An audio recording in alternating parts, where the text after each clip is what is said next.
Hi everyone, আমি মৌসুমি। আমার একটা নতুন ব্লগে তোমাদের সবাইকে ওয়েলকাম।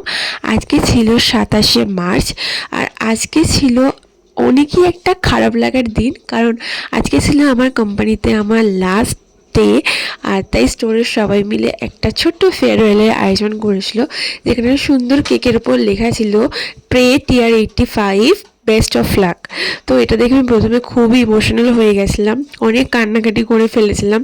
তারপরে মনে জোর নিয়ে কেকটা কাটলাম। কাটার পর সোমা আমাকে একটা সুন্দর গিফট দিয়েছিল গাইস, যেটা আমি ওকে বলেছিলাম যেদিন আমি চলে যাব তুই কিন্তু তোর আর আমার একটা ফটো আমাকে ফ্রেমে দিবি।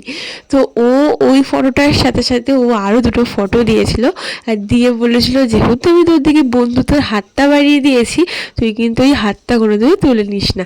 আর ফ্রেমটা দেখে আমার এতটাই পছন্দ ছিল যে আমি একটু জড়িয়ে ধরে ওকে আদর করে দিলাম। আর হ্যাঁ গাইস, তারপরে তো যা হয়, বার্থডে হোক ফেয়ারওয়েল হোক, এখানে কেক মাখামাখি হবেই। তারপরে এখানে সবাই মিলে কেক মাখামাখি করছিল। আর কি বলবো, আমি দিনের 9 ঘন্টাটা এখানেই কাটাতাম, আর সবার সাথে এত ভালো একটা বন্ডিং ছিল গাইস, মানে আলাদাই।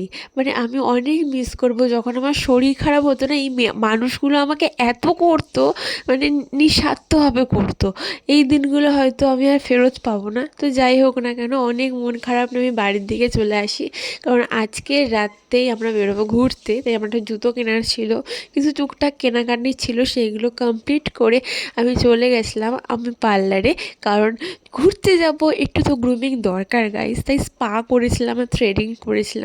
দেন আমি বাড়িতে এসে নেলের মধ্যে একটু এক্সটেনশন করেছিলাম। তোমরা কেমন লাগছে অবশ্যই জানিও। তো আজকের মতো টাটা। অনেকটা খারাপ লাগা নিয়ে আজকের দিনটা আমি কাটিয়েছি। তো দেখা হচ্ছে নতুন কোনো ব্লগে।